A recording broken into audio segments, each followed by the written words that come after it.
Thanks for listening to the Drummers Weekly Groovecast. You can contact the show at twitter.com/DW Groovecast and through Facebook at facebook.com/Drummers Weekly Groovecast. Good evening.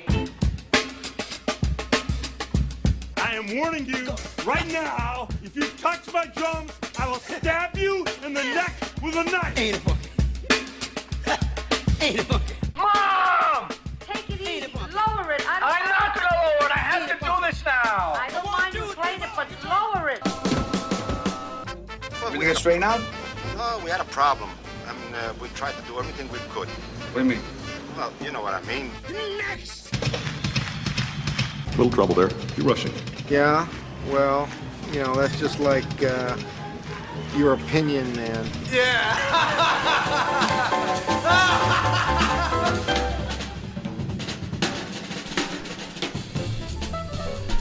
Boy, Ma, it sure is good to have our boy back in town.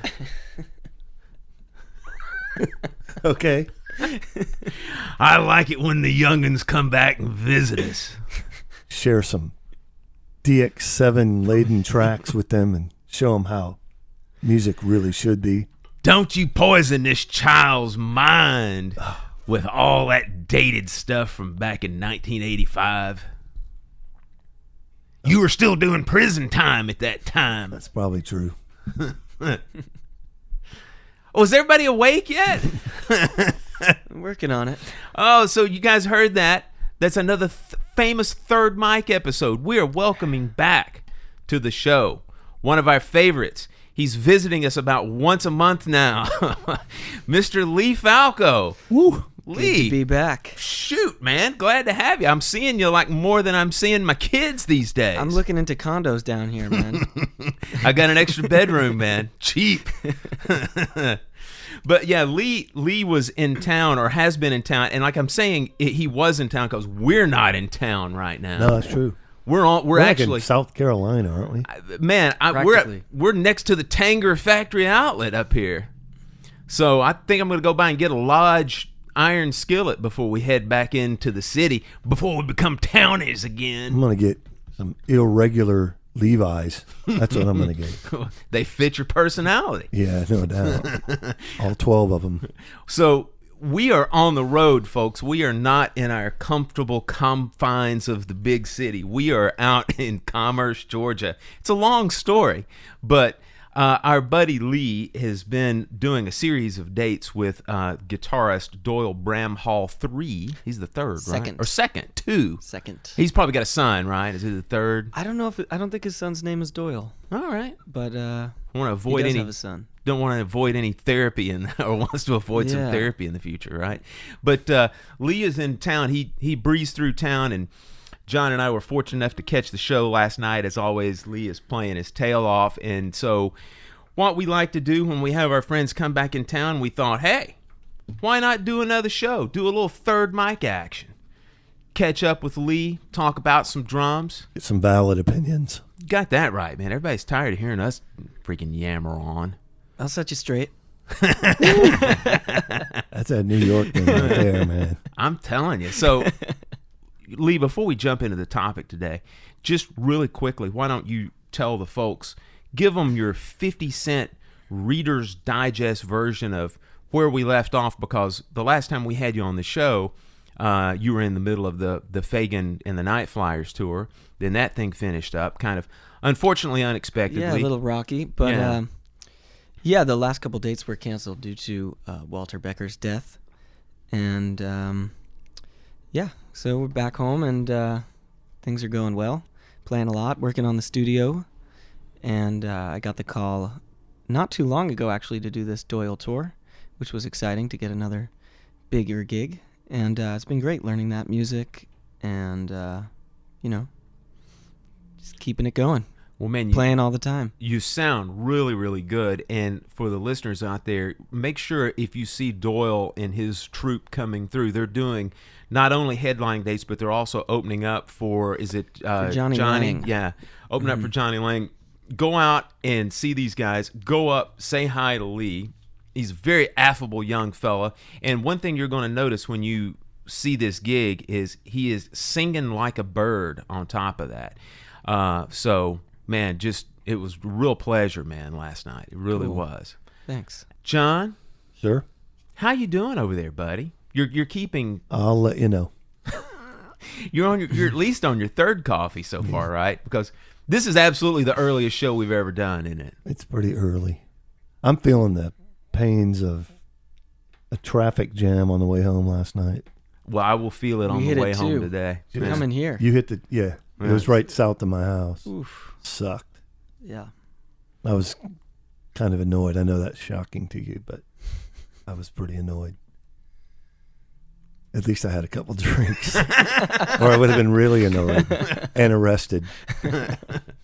The address that John lives at is for all of our law enforcement friends listening.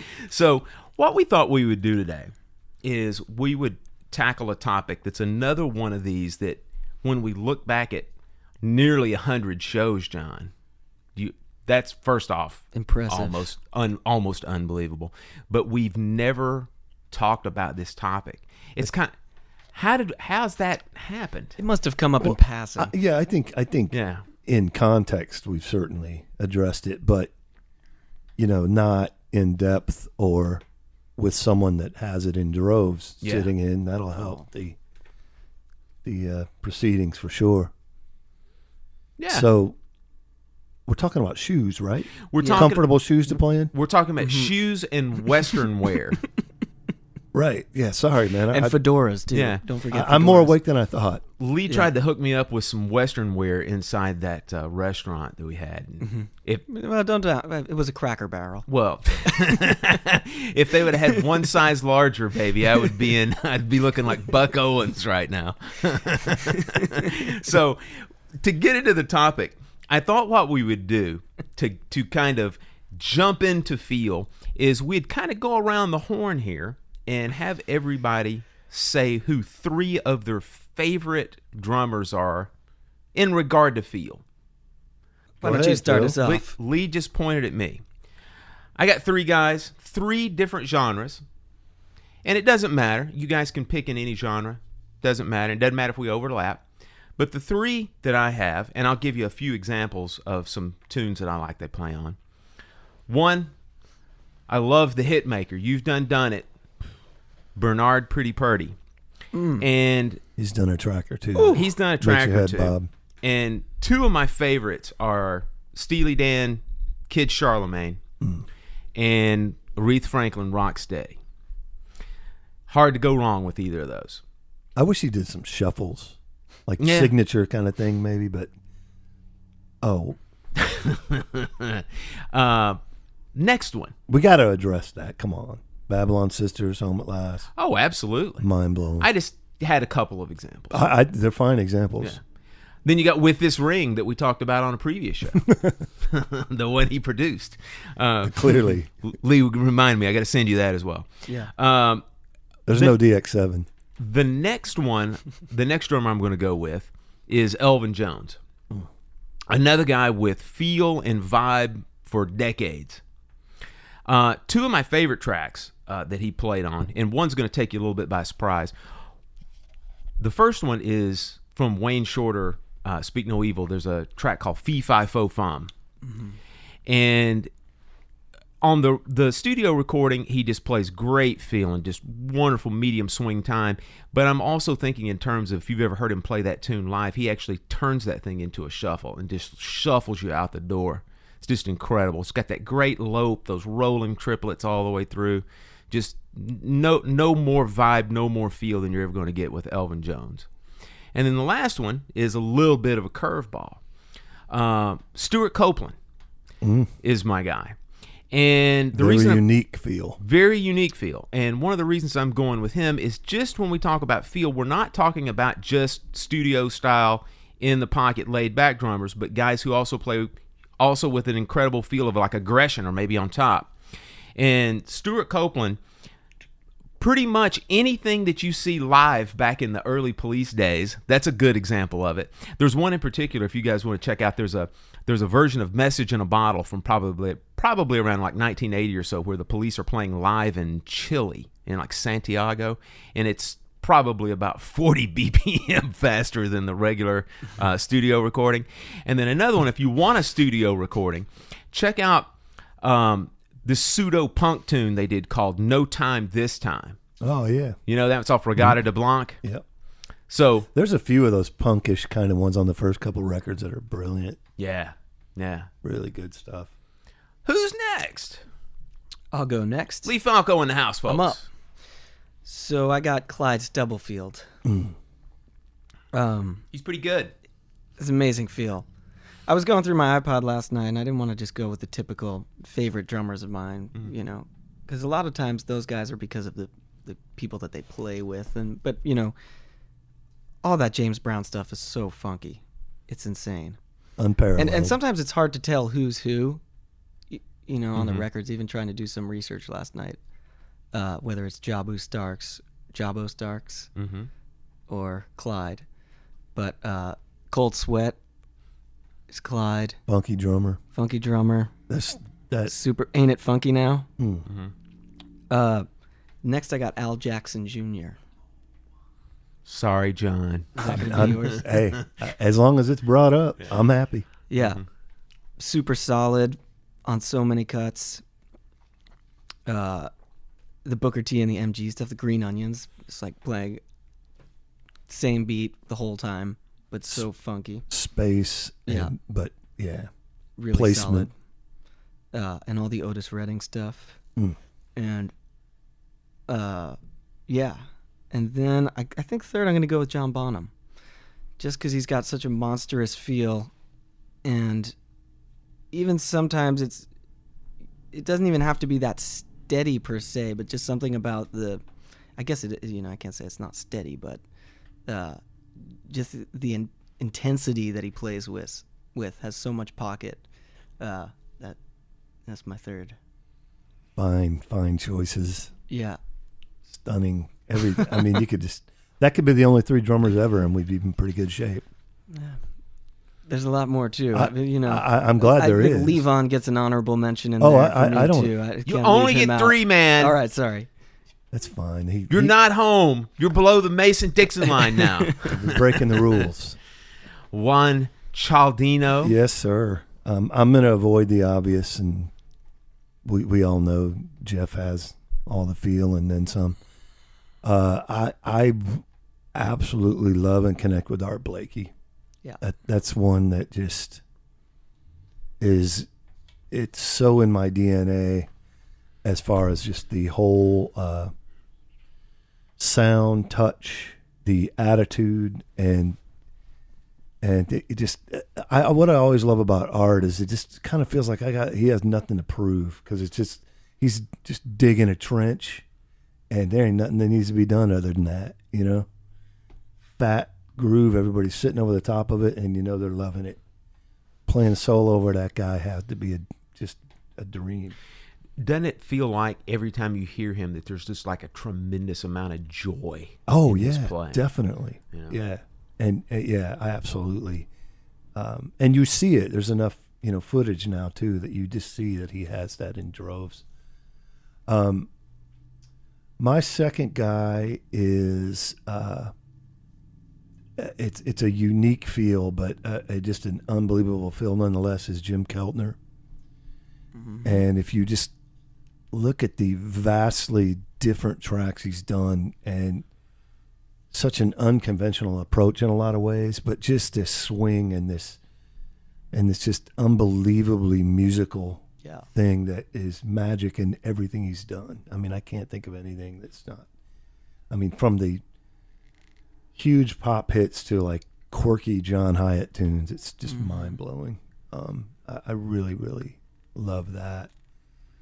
And then kind of left of center is this is really going to surprise everyone. Don't you apologize for this, because I know where you're going, and you are in my ballpark. You're in my zip code. I don't even listen to this. I don't think I own a record for this band. I never listened to that crap.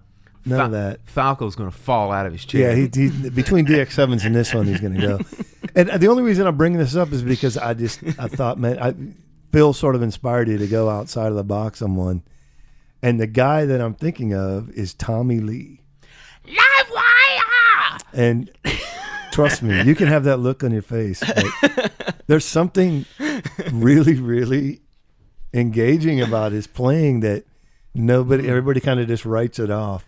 And there's 74 more dudes I put in front of him. Don't get me wrong, but outside of the box, there's the one person I can't deny I kind of like that I wish I could, and it's him. You do not have. I am buying what you're selling. Okay, stop selling, man. I think the roller coaster might have had some effect on I'm just kidding.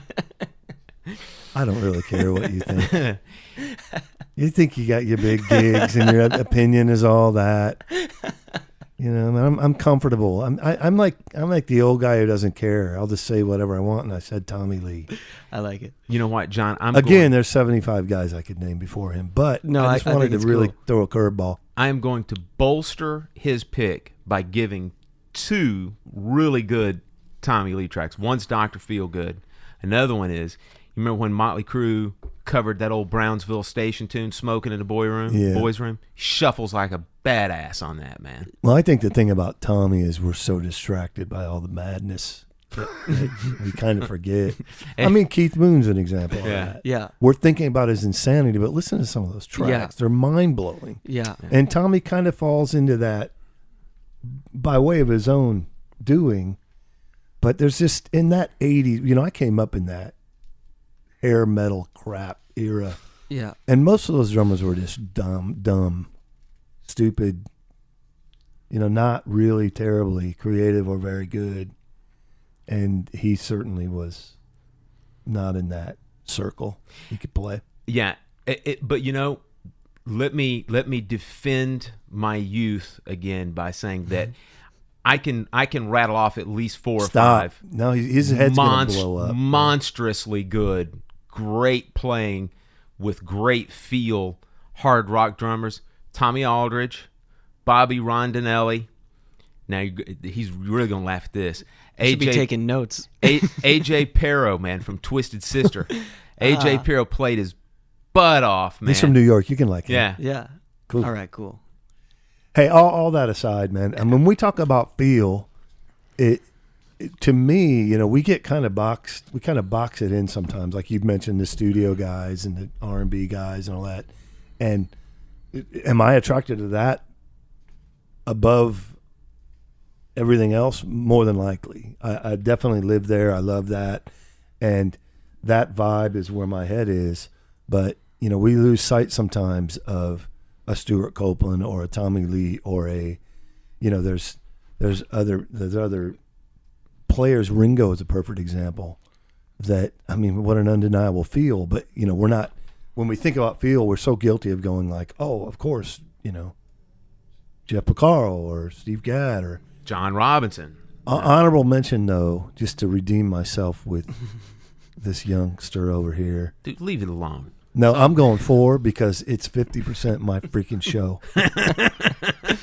Maybe like 40% today. But we can't forget Mr. Gadsden when we talk about feel, because on a totally different level, being light touch, just completely different than most of the guys we're talking about who are relatively heavy-handed or, laying it down there and showing who's the boss or whatever. Not that James didn't do that, but it totally different vibe. And, feel is beyond belief. So, and we okay, Lee can look me in the eye again. Man, it's funny even for me. I like the drummer from the Velvet Underground and things like that. I like people who can't play the drums. Yeah. Or like, when Richard Manuel's playing drums, or I like things like that. So I can't. Stevie Wonder. Judgment. Stevie Wonder's great.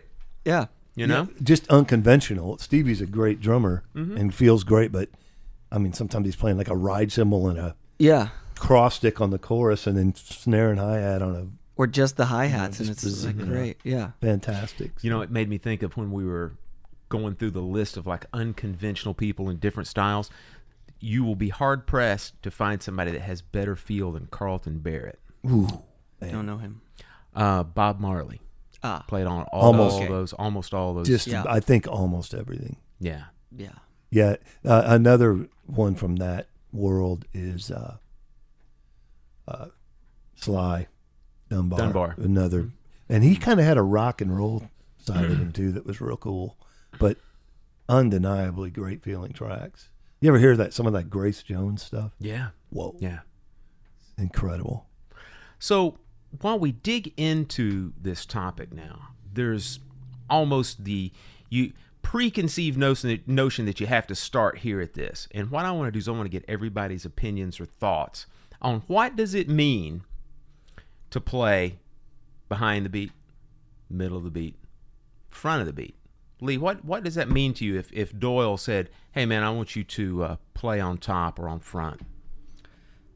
Well, really, it's just a relationship with all the other instruments. So when I think about that, I try to really hone in on the other instruments to see where they're putting it so that I can put it a little on top of them or a little behind them or right exactly with them. So that's what I'm thinking about mostly when someone asks me, I know that when you were doing the Fagan gig, that there were a handful of tunes that you were using clicks on that. How does that relate to front, middle, behind? Is there a particular thing you listen for? Is there a particular thing you're trying to do in relation to a click? No, not on that. I was really just... Stay with it. Just staying with it, yeah, exactly. Hold on. Pretty much, yeah. Just These batteries are dying in this thing, man. John, what about you, man? Well, Bill, kind of taking what Lee said and adding to it. I think sometimes it's lost on certain people where when we're talking about the drummer placing a groove, be it behind, on, or whatever, a lot of times the other players factor into that as well and are responsible for allowing that to happen. And I think we oftentimes just kind of default to the drummer like, man, I want it on top. Well, okay. Does that mean I'm pulling everybody ahead? Are we all driving? So there's something that, and we all are blessed to play with musicians that are so good that on a regular basis that we can communicate that and it can happen. And therefore, what we are asked to do is far more effective and obvious. So that's one thing that I think is really important to discuss is no matter where you want to place something, if the other people aren't A, aware of it, and B, on board with it, and in line with it, wherever that may be, you're kind of lost if there's not a team player mentality by way of that request. So I always kind of think about that. As far as a click goes, man, I feel comfortable enough with the click to manipulate it, but it's really, to me, it's more instinct than anything. Like, oh, this song just naturally should be laying back. Naturally, or, man, I really need to bury that click, and that's when I just tell them to call Scott. Because I just don't seem to do that much. And then on top, I probably have to I naturally feel behind. So I have to kind of be aware of playing on top of a click. It's unnatural for me on some level. And after years of trying to get that together, I can be relatively comfortable with it. But it still comes down to the vibe of the tune. What the key riff is, how the vocals are being interpreted, how the singers, so that to me is, I think we're just kind of flipping about, hey, lay it back or be on top. It's like, why? And what does that feel natural to you? And sometimes as drummers, it might be good to say, man, I don't know about that. Can we just play it down and see what happens? Because not every time that opinion is valid or appropriate. So there should be I think your instincts are going to a lot of times dictate. Yeah, you naturally do it. Yeah, Even when the click comes on, you've probably already been playing it behind the beat, and Totally. You just continue to do that even if a click comes on, just One because of- it's what the song wants. One of the first times that I really had the light bulb go off as far as like conceptually, as far as like what that really meant and how to approach it, I saw John Robinson do a master class many, many, many years ago. And something that he said that I use as kind of my jump off point if I feel like I have to create that kind of a feel. He said, if you're playing a backbeat style oriented groove, if you can think of your bass drum wherever it's hitting, whether it's on quarter notes or if you're playing eighth notes or whatever, if you can just try to keep that, regardless if you're playing front, ahead, or behind, right on the beat the entire time, and then manipulate to what side of the beat you want to go on, whether it be behind or on front or in the middle, with your snare drum and hi-hat. And if I ever have to start at ground zero, that's how I always think of it, that I'm going to keep that bass drum right where it needs to be and then allow my hands to move where they need to go, because I think all three of us naturally, that if we're not playing with a click, or even if we did play with a click and we're playing this medium style rock, pop, backbeat oriented kind of stuff, the backbeat has a tendency to feel best when it's a little bit behind. It just does. Yeah, no doubt. You know? And so, you know, if you can kind of, to me, if I can kind of come to that rationalization, if I have to create from ground zero, that's kind of how where I start at. Now, have you guys ever used any type of DAW, recording DAW, to look at transients? I can't, my psyche can't take that. You know who surprised me, man, was...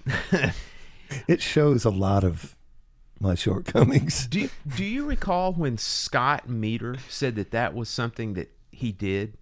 And I thought that was absolutely fascinating. Just in practice and Yeah. to see where things lay. Yeah, he would just do it and record it and look at it and adjust accordingly, I guess, sometimes. And Right. sometimes just I'm aware of what I'm doing. That's a great tool.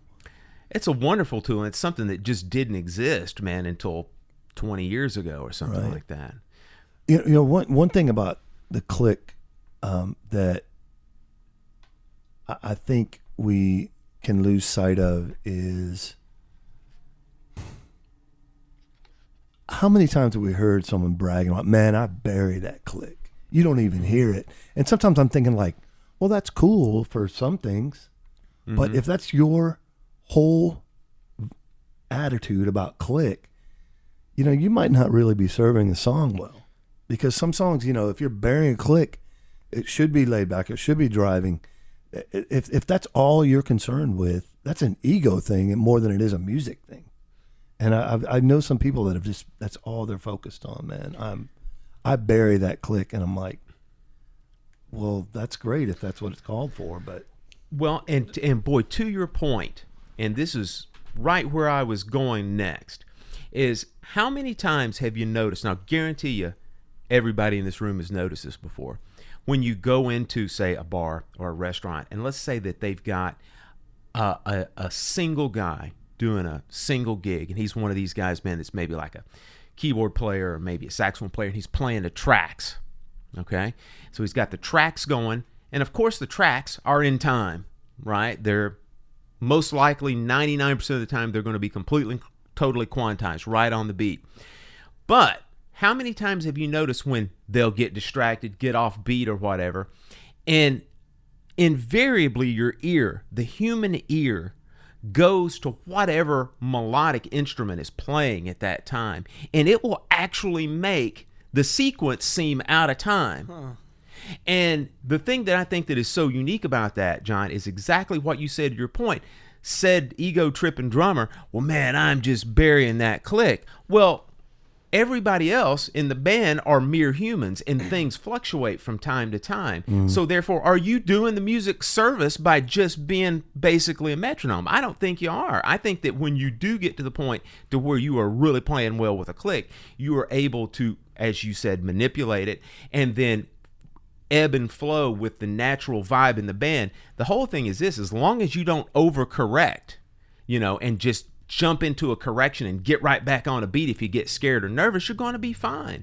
You're going to be totally fine. Well, you know, the old joke, oh, the click's just a suggestion, apparently, when you're sort of walking around like, I'm like, yeah, it kind of is. If you're playing with good musicians, you know, it's a suggestion. It doesn't have to be the be all and end all. And that's where I get into that rub with this I bury the click thing. Because to me, that's more about, oh, if I bury the click, I'm going to be bulletproof. No one can come at me and this and that. And it's like, that's just bullshit. That's not music. That's, you know, a sport. Yeah. I think they should turn it off a lot of times. Oh, I love, man. And some of my favorite tracks that have incredible feels speed up a lot. Mm-hmm. And so that's one thing that I think gets forgotten, that you really don't need a click and you don't need to be perfect to have an amazing feel. And a lot of times getting faster feels right for a track. One that comes to mind is Manish Boy, the Muddy Waters track with Willie Big Eyes. Yep. It's like a train getting faster and faster the whole time. But the feel is incredible somehow, you know. So I don't think perfect time or metronomes have much to do with great feel, personally. I agree. You know, a perfect example on what we perceive as buttoned down and gritted up is September by Earth, Wind & Fire. Oh, yeah. That bumps quite a bit near the end. And you never notice it. After the Love Is Gone nearly doubles in tempo. It Hey, but then flies. again, and you know, Maurice played a lot of that stuff. There's an overlooked guy. Like, he was a great drummer. And Yeah. with just insane feel. And at to Lee's point, a lot of times he pushed things, but you don't think about it at all. It's just mind-blowingly good. So there you have it. You know, like it's feel is not defined by tempo at all, and it's proven time and time again. You know, in a million tracks we've listened to. Something that can affect feel, both sometimes to the detriment and to the benefit, are ghost notes. And so, do either of you guys have a specific thought regarding when you feel like those really benefit a song versus when you think, I don't know, man, I think this is actually taken away from it? To be honest, I don't really think too much about ghost notes. They just happen. In general. Yeah. I'm the same. I have actually had the opposite, where I just naturally played maybe a rock tune and I was playing some ghost notes. I'm like, oh, that's not working. I need to simplify it. You know, sometimes it needs to not even have ghost notes, but because I'm not thinking about it, I kind of naturally am playing them. I have to be conscious of not playing them, which and not often. You know, most of the time, to me, I think ghost notes, like especially like you know, anything with a swing or a shuffle, it creates an infinitely better feel. You know, that's how you create a straightforward shuffle groove, you know, as opposed to a traditional shuffle is ghost notes. But yeah, I'd say for me, I have to actually think about not playing on occasion. And that's something that is quite surprising when you realize that you listen back at something like, oh, I shouldn't. Right. It becomes one of those things to where it's almost subconscious, if nothing else, for almost like a subdividing. Yeah. Oh, yeah, definitely. I'm way more attracted to guys who play a lot of ghost notes than that, for sure. And it oftentimes, I think what we lose sight of it, we'll think about some obvious stuff like a James Brown groove or that, where it's clear and definitive and such a part. Yeah. But there's so many tunes we love that are so subtle you don't know, but create a vibe and a groove that would be totally different if they were just playing. If you took them out. Yeah. Let's talk about tuning, and talk about how tuning can affect the perception of feel. And the first place I want to start is snare drum tuning. And let's go to extremes on each side. Let's take, for example, Stuart Copeland. Okay, we think of Stuart Copeland with that chrome over brass snare drum, cranked way up and playing kind of on the front edge of the beat, right? On a lot of the stuff that he plays on. And then let's take something that's 180 degrees the opposite way. Let's take, for example, like Don Henley on some of those slower tracks, like on the title track of The Long Run, where you've got that big old deep snare drum with the 40-strand snares barely hanging, barely touching the bottom part of the drum head.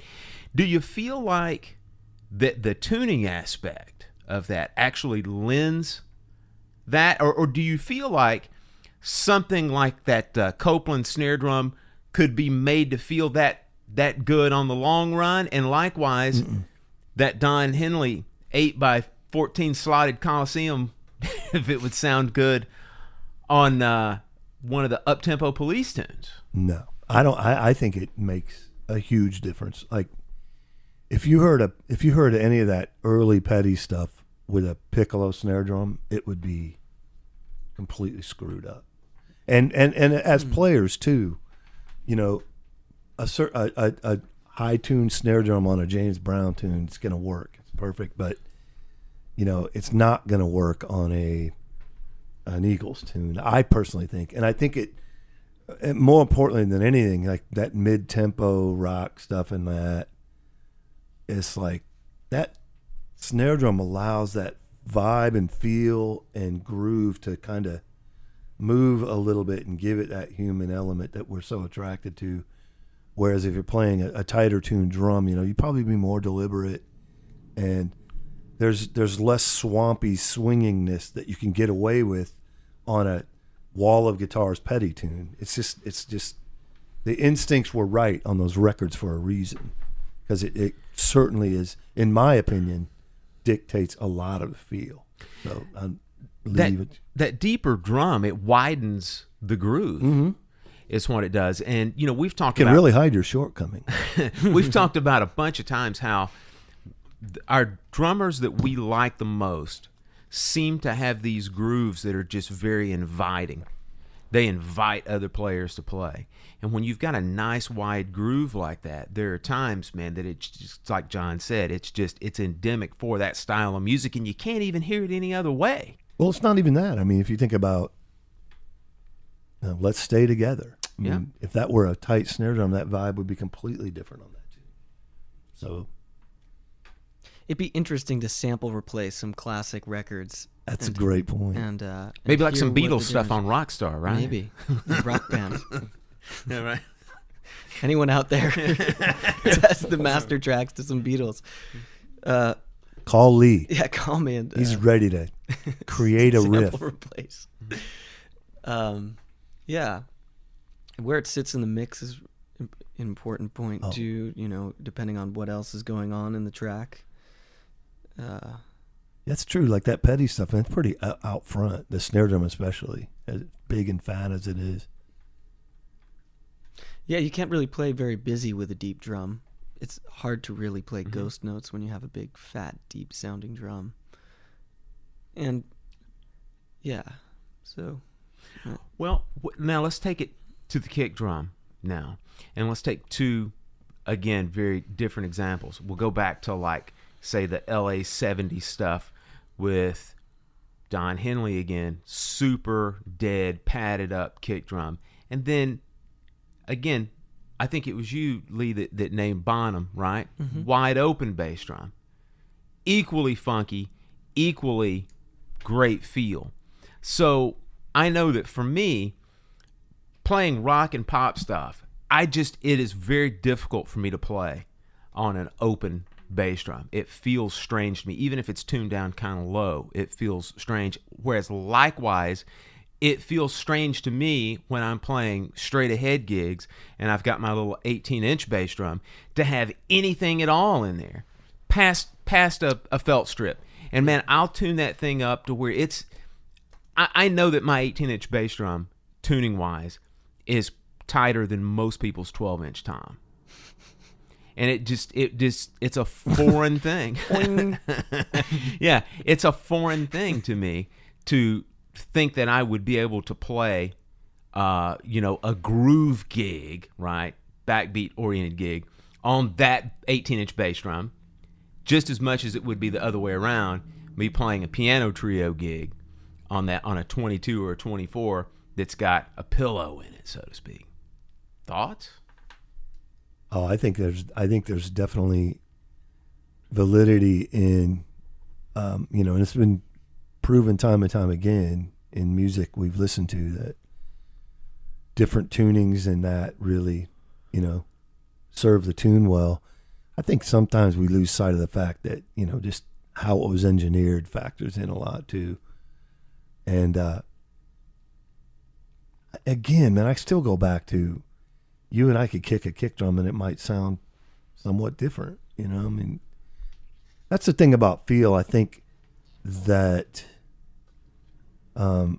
is first and foremost on my mind is touch. And I'm not talking, I'm talking like a super funky Gadsden type thing. You can't play that heavy handed, whereas, you can't play a Zeppelin tune like you're playing a organ trio. So you lose the character touch, of what you're doing. The attitude even in that. So touch, and that goes along with bass drum too.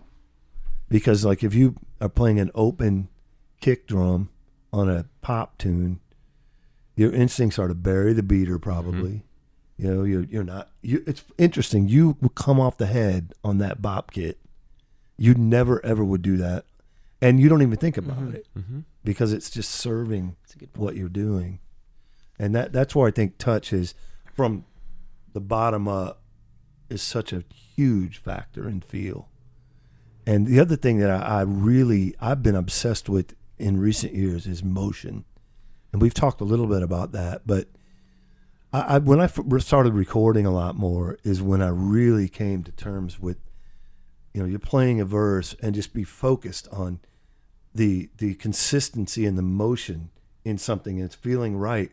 Don't change it up. Don't, your hands, your arms, the state of relaxation you're in, all of that can change in a heartbeat.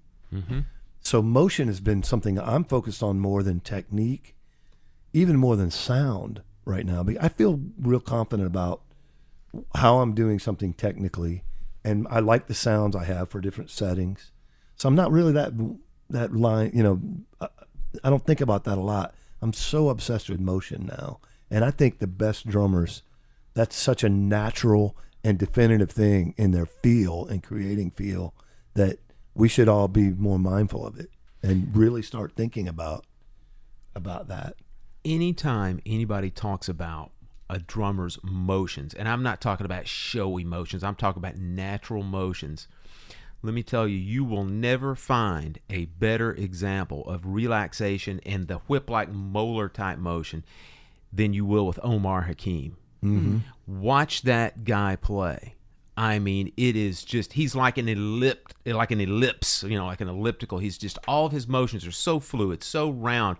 Same Efficient. thing. Yeah, and think about Elvin Jones also with the big rolling arm motions when he would play. That absolutely has something to do with it. 100%, it's got something to do with it, and that naturally the motions are going to affect the touch of that as well. That's probably the biggest thing to me is motion defines touch in a lot of ways, and if you're not thinking about that, just the way you're hitting your hi-hat and the volume of your playing your hi-hat can completely change a groove.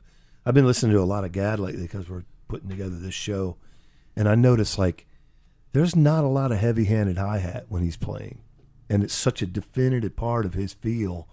You rarely hear him or sense he's just feathering that thing and it's silky smooth thing, and it defines so much of what he does. And that's another thing that, if you're mindful of, can really change the base and feel of a groove. We could play the hi-hat 3 different levels on a simple groove, and it would sound different, especially recorded. Yeah. And then how people interpret that playing with you. Yeah, especially the hi-hat, because you're emphasizing subdivisions or you're not Right. emphasizing them, which makes it feel totally different. Yeah, when we talk about these guys that have these great motions and great touch, a couple of drummers that have already been talked about that have very compact motions, but still very relaxed and very fluid motions are Bernard. He's not, he keeps his sticks and everything very low, but it's very fluid. And then James Gadsden. I mean, that right hand hi-hat thing that Gadsden can do is so silky smooth and so, I mean, just perfectly subdividing everything that he does with such a flow. Just the velocity too. It's just it's so difficult to play that way. Yeah. Also, the place where it sits between straight and swung in a weird way. Yeah, that's hard to recreate. Keltner's got a lot of that too. Keltner does too. He's really relaxed and Levon in a lot of ways too. Yeah, that's some of my favorite stuff because it's just so it's really hard to play that stuff first and foremost, but it again emphasizing what's going on around you can really I love that. Those grooves where like the drums are shuffling, but the guitar's playing more of a straight 8 thing and all that. That stuff is amazing to me. And you know what's lost to a lot of people though is the trust amongst musicians to do that. Yeah, and that's something so true. Yeah, when you work with some guys really regularly, where you could probably pull that off with not a lot of effort because you trust each other. Whereas as session players, sometimes that can be a weird thing. But the talk about feel, man, it creates a whole nother. Lee, you and I were having a little talk last night after the gig when we were out in the lobby, and you were mentioning something regarding cymbal, about playing ride cymbal, about sometimes how you felt a little bit unsure as far as you might have been bashing. I think your term was, maybe I was bashing a little too much on that. And maybe I didn't get the definition out of it that I need to. As far as that whole thing goes, what was going through your mind when it comes? Because, I mean, that, again, is directly affecting the feel of what you're doing.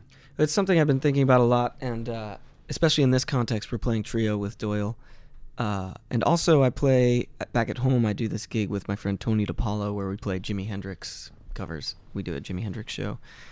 And when I listened back to that show from a couple months back, I noticed that my ride cymbal was really eating up the mix. I was hitting it too much with the meat of the stick. I wasn't getting enough definition out of it. And when I checked out Mitch Mitchell and some other drummers in that style, they really don't wash on the cymbal as much as you'd think they would, and what feels natural to do in that context. Because once you start really rocking out, it feels comfortable to start really digging into the ride cymbal. So I've been thinking about it while I'm playing, to what extent I should be washing on the ride. And it's kind of funny when you're cracking the snare really hard to start washing on the ride, but doing it lightly. That's kind of what I've been trying to do. So I'm not bashing it, but still giving that wash, because it fills the spectrum of sound, and it sounds full. So sometimes I'll be playing and I'll be digging into the ride and I'll think, man, maybe I'm washing on the ride or bashing a little too hard. So I'll lighten up on it, and as soon as I lighten up, I said, wait a minute, then now my sound just went away. Now I got to go back into it. And so that's just something that's been in my head while I've been playing. What do you guys think about that? Well, the first thing I was going to say to kind of feed into that is John and I were noticing last night that it looked like you were putting some tape on your cymbals. I've always put tape on the cymbals. Yeah. Okay, so it wasn't just in response to maybe feeling like you had too much wash. No, whatever tape was on there has probably been on there for a few years, and I just hadn't thought about it. Just the sound you hear, and you trying to achieve it. It's just at one point when I got the cymbal, I put some tape on it on the bottom and left it on there for whatever reason. But that probably helps with the washiness, finding the right. I certainly didn't think you played anything out of character last night with what should have been there. I thought it all sounded really good, man, because one of the things I always think of when I think in terms of if I'm going to go to that kind of a washy ride cymbal type thing, to me that's just a slightly different version of wide open hats. Yeah. It creates a bed, so to speak. You're not necessarily looking for direct subdivisions. It's more of just like a drone. Yeah. That's underneath your groove. And finding the right cymbal for that is important too, because there's some really loud cymbals. I think, man, it's overlooked a lot, but that's rock power trio drum thing. Like you said, sometimes you just feel like, I need to wash this out to have this wall of sound thing, and you can kind of second guess yourself in some cases. It's really hard to do, and so your choices are, the fact that you're thinking about them is great, because that's a difficult position, drummer in a guitar trio, and creating sonic and, full things, sometimes we have the tendency to wash out and that. Yeah. But And in this context too, there's a lot of just letting go and just saying, okay, I'm gonna play like a maniac and just channel Keith Moon and just play really hard and a lot of fills and kind of just go crazy. And so it's hard to do that without being a little insecure, like, am I going a little too crazy right now? But I think it's what the music calls for. So this trio absolutely lends it to that, because I mean, you're effectively, man, you're driving a little sports car right now in this 3-piece, as opposed to like if you were playing in like a 8-piece group with horns. Like, for example, let's take Steely Dan, for example. You're literally driving the bus on that. Sure. And you do have to be a little bit more aware, right, of being very part specific and, really supporting what's going on, because there's not as much room to move in that. But man, you're driving a sports car now, man. Yeah. I encourage you to it's play a whole some notes. different ball game. And it's like knowing when to throw something out there to kind of peak the solo, or when not to do that, when just to lay down the groove. Really, it's just knowing when to open up and playing off each other and being really heads up to cues and what everyone else is feeling as far as the jam goes. Yeah. I noticed you had your eyes on him a lot, and that's a good thing to do. Well, it's only my second gig, so I'm still just making sure. Yes. Hey, all you got to do is start and stop together, man. That's all you got to do. No, that's another thing when you talk about feel, watching people's feet or their hands, or just watching their body and trying. Sometimes I wonder if I should be doing that or just be in my own world, because you start watching someone's foot and you're like, wait, am I feeling this in a completely different place than they are? And are they trying to tell me something? You can vibe yourself out. Yeah. I have anxiety about when someone starts a tune. Yeah. Sometimes I'm like, because I never ever want it to be interpreted. I'm like, no, MF is here. Yeah. I'm not into that. That's not who I am. But I think sometimes it can be interpreted that way, because even if you just feel something slightly different, than where they might have it in their head, you could kind of easily offend them, like, and it's not intentional. But so I get some anxiety about that sometimes. And like you said, their foot or their shoulders, it might not really be the most telling thing, We see people that react to music wholly different. It's not, someone's not, it's not a director in an orchestra or like definitive things necessarily. Yeah, everyone's got their quirks. I was watching this Eric Clapton video the other day, and it looked like he was tapping his foot like triplets or something like that. Or I couldn't understand where he was tapping his foot. It was so funny. But yeah, everyone feels things differently, and that's what lends to that. It's not half the band swinging, half the band straight, or whatever kind of lilt there is in the groove, which makes it great a lot of times. I have one thing I wanted to ask you guys. Someone not long ago said, like, I think when I play, my left foot moves quite a bit. It's a subdivision thing. As in, like, moving the hats? No, that too, but my heel, I'll go back and forth with my left heel a lot, as, just kind of a timekeeper, a subdivision that. Yeah. It's just a natural thing. I think I've probably done it forever. And this guy was like, man, that's just BS, man. That's wasted motion. Yeah. Why are you wasting your motion? And it's the same argument we were talking about where I play a ride pattern with the exception of up-tempo, a swing pattern where I do the spread out, 3-point, ding, ding, pendulum ding, motion. ding, and someone was like, man, you're wasting all kinds of motion. What are you doing? I'm like, I'm worried about feel and time and, keeping things straight. So whatever that takes. And they were just adamant about this wasted motion thing. And I'm kind of like, why are we even talking about this? If it doesn't work for you, it all that's depends fine, on the groove that you're playing. I've been told that too recently in a lesson, and I've been thinking about that more, playing the hats with more intention and not just letting them be an afterthought that is like chipping away the whole time. But it's hard to do because especially when you're playing on the ride, what you do on the hats, if you're playing loud, isn't very important, really. You never really, you don't really hear you're not it hearing it. so It's not much. defining as much. Yeah. But the wasted motion thing, I'm like, come on, man. And sometimes I'm not even playing anything. It might just be you might just be holding it down and my shaking your heels foot. going. Yeah. So it's like what a weird thing to focus on and like, just to be adamant about. I'm kind of like, I think there are so few times that there are truly cases of wasted motion that it's almost not even worth talking about. I mean, like, for example, if you were playing a ballad and you were bringing your stick all the way up to the, to the ceiling, and it was something it's not just for show, of course that would be wasted motion, right? Mm-hmm. But twirling your sticks? Yeah. That's not wasted motion. Come on. That's the call of the wild, man.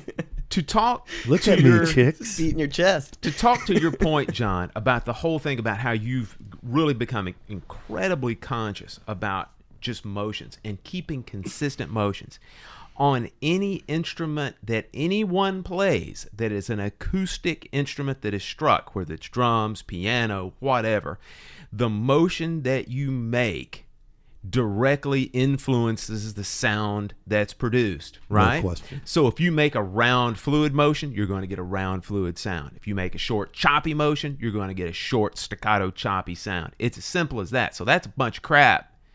Whoever told you the thing about your foot, it's just another mechanism of time and motion in between the beats.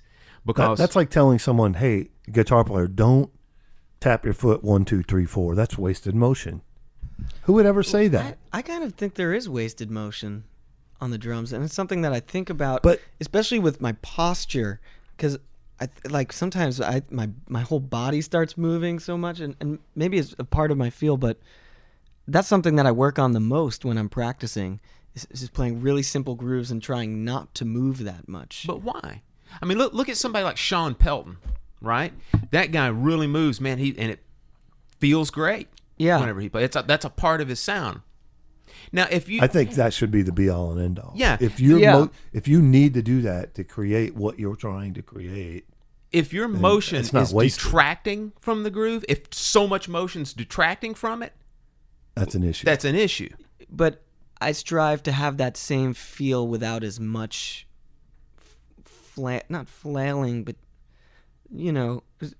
Oh, no, I understand what you're saying. Just being really composed and commanding the kit as opposed to... But then I almost feel like Pelton, this thing. Mm-hmm. Yeah. And he's kind of pretty commanding with it. It's part of his thing. And so it's sort of this, if you work on that and that's your goal, that's cool. As long as your drumming isn't suffering. I don't think about it when I play on a gig. It's but just you're what I not, think you also, about. though, you're not moving that much when you play. My head moves a lot. Yeah. My head bounces a lot. That's true. You do that. Yeah. But there's nothing wrong with that. No, there's nothing wrong with it. You just get people coming up to you at the end of the night going, man, you're like Animal. Your chiropractor must love you. He built a West Wing on his home because that I don't know, maybe see that's almost more vanity than it is necessarily application of groove. If you don't want it, if it bothers you, someone says you look like Animal. No, it's not so much about the comments, but it's more. It's just a composition thing. I want to feel like I'm composed. Gotcha. And that's what I think about. And there's certainly validity in that if that's important and relaxed. To you. I think it translates into being relaxed. I can see that because when you're tense and excited and playing really hard, you tend to just. Well, there's a great point in feel. Sometimes I'll find myself holding my breath, and I think that affects your playing when you have hang-ups like that. So there's another example of what could change a feel if you're holding your breath. Yeah. Mm-hmm. You might, you're naturally, your body's going to tighten up or heart rate react will differently. Increase too. Heart rate. I scat a lot when I'm playing. You do what? Like scat or like just make noises in my head. A lot of really good drummers do that. Oh, yeah. Dude, Dave Weckl goes nuts. I rarely get called for acoustic recordings, man. Like brush stuff. I literally have to be have a sign in front of me don't make a noise because I'm grunting so much. You should get the new plexiglass strap around thing that it straps to your ears. And I was thinking covers your mouth. I think Keith isolator Jarrett with the just foam. got the patent on that. The vocal isolator with the foam, you see, guys in their home studios have. I just need that with a helmet piece on top, But I'm Any really inventors bad. out there? God, I'm bad. I grunt like a beast. Well, I think that helps feel. Personally, and especially if I feel out of the pocket, I start doing that just to kind of Get it in. get my head into it or Well, something. if you think about it, part of the validity of that also is I know that if I ever feel like I may not be relating, and this is in particular to jazz tunes, which a lot of times we think of as just like instrumental things, even though there's plenty of jazz vocalists as well. I know that if I ever feel maybe not quite so connected, man, I'll just get the melody going. Get the melody going. And man, that'll bring you back every single time, man. Or a riff in the tune. Exactly. That was something that Donald talked about when we were playing Shakedown Street. When we'd go to the solo, I would just be singing in my head. Da-ba-da-ba-ba-ba-da, da-ba-da-ba-ba-ba-da. That'll keep you in there. Yeah, And, that helps. That's awesome. And that, I think when we talk about counting off songs, drummers are in this microsecond, we lock into things like that to counter tune. And I think there's a lot of people that don't, like the keyboard player, hey man, can you count this? And then a lot of times it might be off or fast or slow or whatever. We have this inherent nature in us now where we can compartmentalize something to lock in and be in the ballpark, and that's fascinating to me. So it's along the same lines, you very quickly reconnecting to what is most important, which is a melody or a riff. And that the other thing I was going to ask you guys, do you ever do like use teeth to create rhythms? Teeth? Like I do that sometimes when I'm playing. Like I don't do that, but the Brandon Morrison who plays bass with me a lot, he's always keeping time with his jaw. Oh yeah? Yeah. I can play amazing solos with my teeth that I couldn't play with my I thought you were going to say I can play Amazing Grace. No, I can't play that. I wouldn't.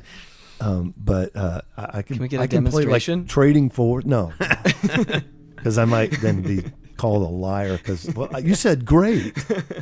I'm thinking like it was in time, dude. I played 4 bars and I landed on 1.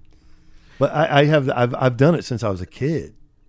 Like I create play these rhythms grooves with your teeth. And I can solo like. It's the weirdest thing. And there's only one person I know that does that and readily admits it is Joe Lee. Okay. He's like, oh, I do it all the time. I've done it since I was 5. I'm like, okay, I'm not all together. Well, maybe I'm crazy, but someone else is too. But I do it when I'm playing, and it's probably along the same lines of the foot. There's some. It's subconscious a lot of times. It just you latch onto something that helps you lock in, and whatever that may be. What if it's the most natural thing to do? Why wouldn't you?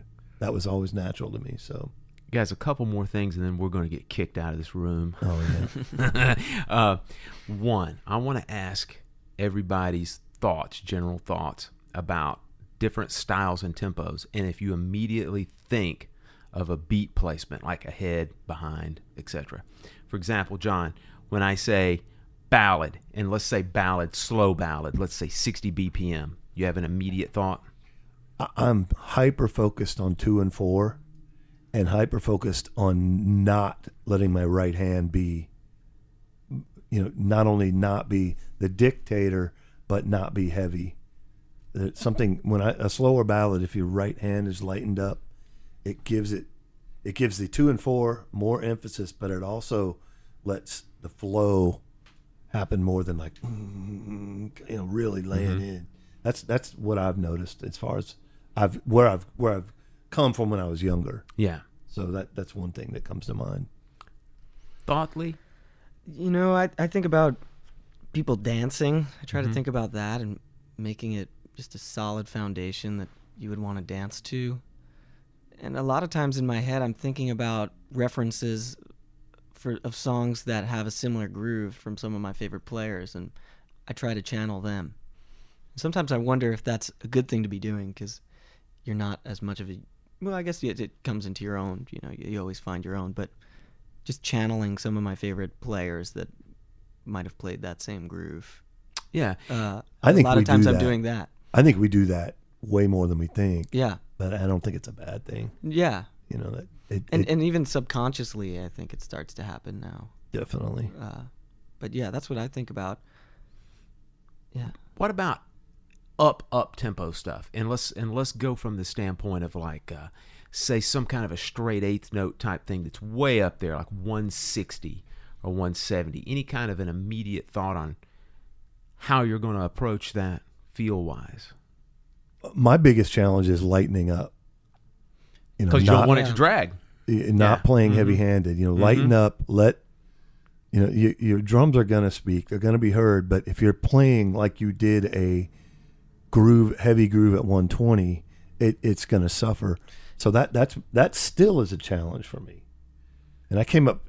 A lot of it is I came up. In the recording when they wanted you to just beat the crap out of drums, like just kill it.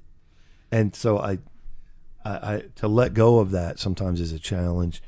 And you also have this false sense of I've got to be super aggressive. It's up tempo. Well, not necessarily.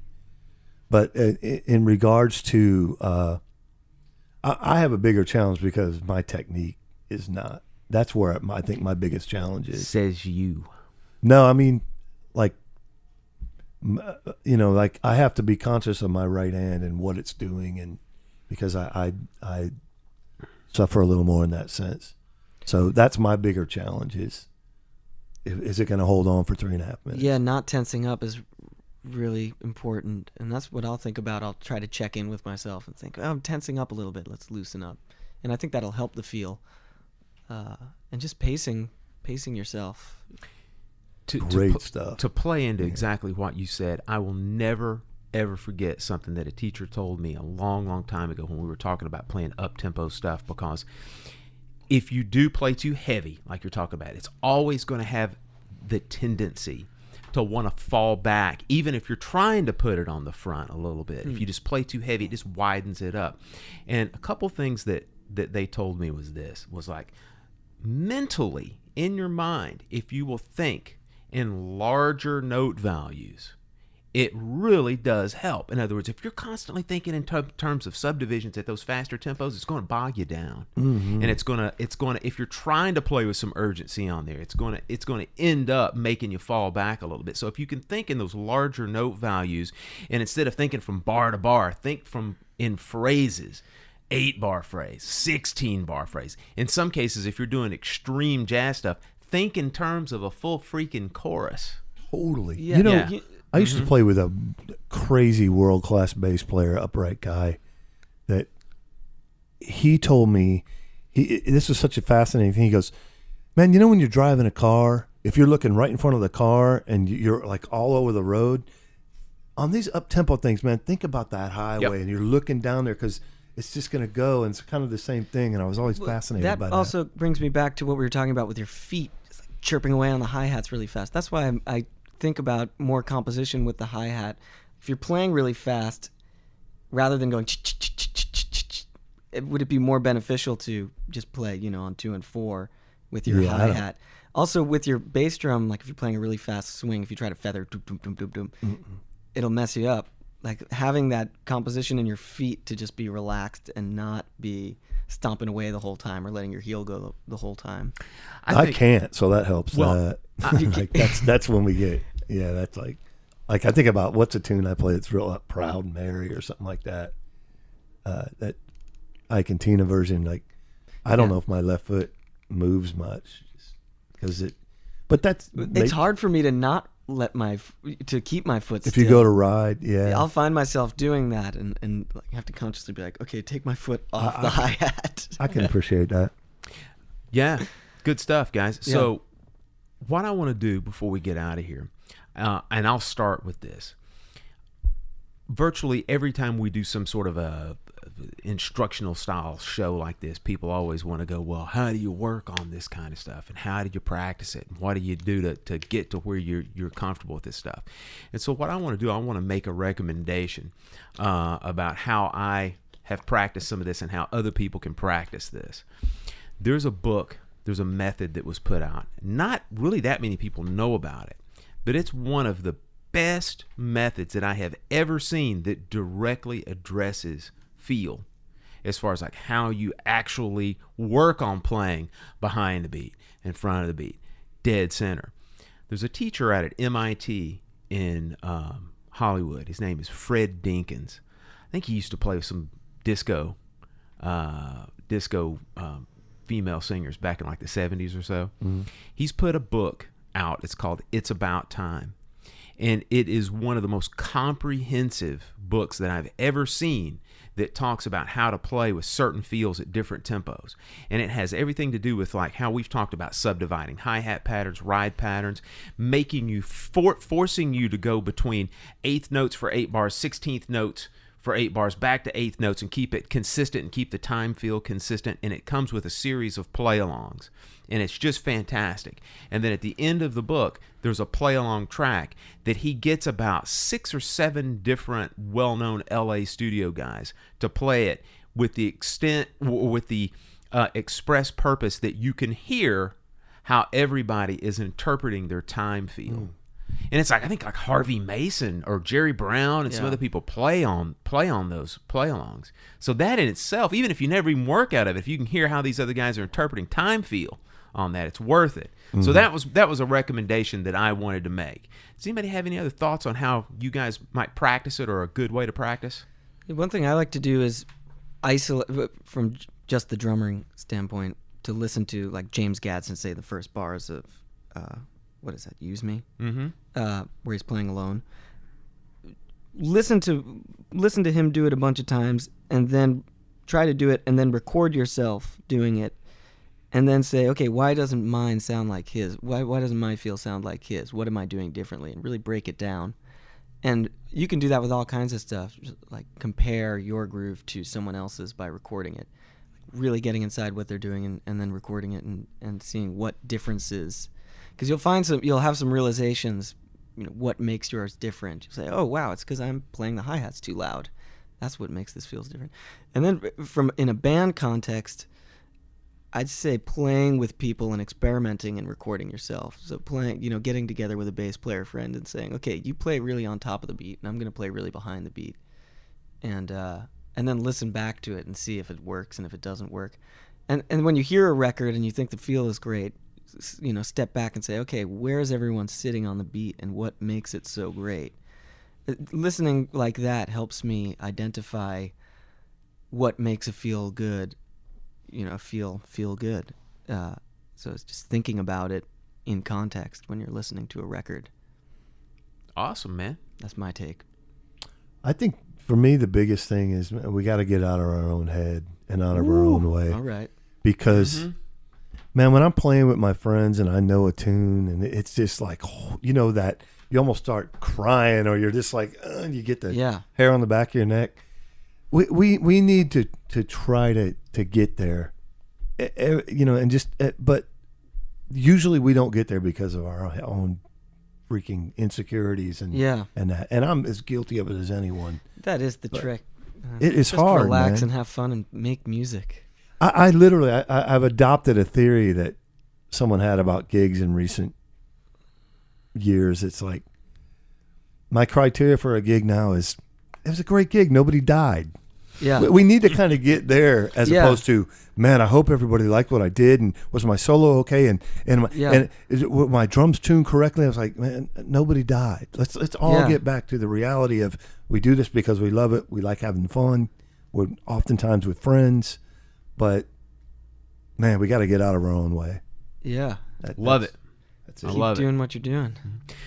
Lee, we're going to fast track this show, and it's going to get out in a couple of days. Do you want to say anything to the folks out there about any other dates, anything else you want to promote? Nah, nothing in particular. Man, you need to promote, brother. I don't know. All right, folks. Thanks for tuning in. As always, you can catch us on iTunes, Google Play Podcast, Stitcher, Podbean, anywhere you access your favorite podcast, you can find us. If you can't find us, you are not looking hard enough. Subscribe to Groovecast. Yes, that's Lee. My recommendation. Come on, man. But seriously, subscribe to us. We have new feature shows that come out every Monday. Every first and third Thursday of the month, we have our little 5-minute mini episode, Accountability Thursday. And if you want to stay in touch with us, always go to our new for 2018 website, drummersweeklygroovecast.com. You can find everything there, all of our episodes, all of our videos, our contact information, our social media. You can subscribe there, manage your subscriptions, all that good stuff. So that's it, guys. Man, it's been a real pleasure. We're up here in the country.